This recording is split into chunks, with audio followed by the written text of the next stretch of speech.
চোখের তারা তুমি, চোখের তারা তুমি। যুবরাজ, তুমি মধুশ্রীকে কোনোভাবে শাস্তি দিতে পারো না? একটা মেয়ে দিনের পর দিন অন্যায় করবে, দিনের পর দিন অন্যায় করবে, সে বেকসুর খালাস হয়ে যাবে। এটা কি?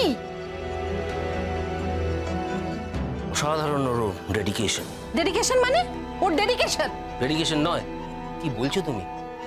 একটা মেয়ে ছদ্মবেশ নিয়ে বাচ্চার আয়া সেজে বাড়িতে দিনের পর দিন কাটিয়ে গেল, কিন্তু কেউ কিছু বুঝতে পারলো না। এটা ডেডিকেশন ছাড়া আর কি বলবে তুমি?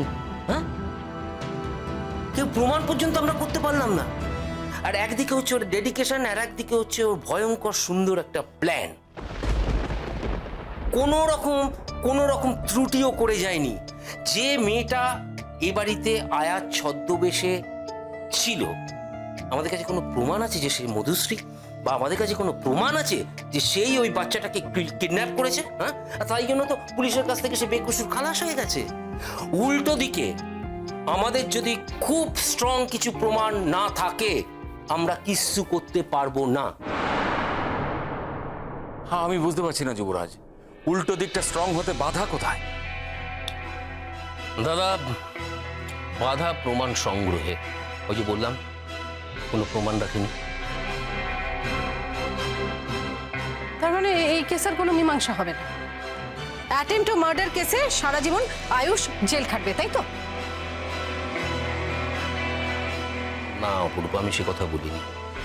এখনো পর্যন্ত যা যা হয়েছে সেটাই আমি বলেছি, কিন্তু তার মানে এটা নয় যে সারা জীবন ওদের দুজনকে জেল খাটতে হবে। তাহলে যুবরাজ সেনগুপ্ত এখানে আছে কিসের জন্য?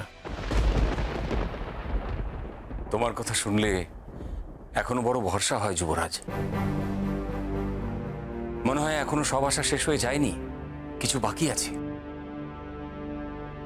দাদা, ছোট মুখে বড় কথা বলা হবে, কিন্তু আজ পর্যন্ত আমার জীবনে কোনো কেস আমি হারিনি। আমার জীবনে আমি হারকে কখনো অ্যাকসেপ্ট করতে পারি না।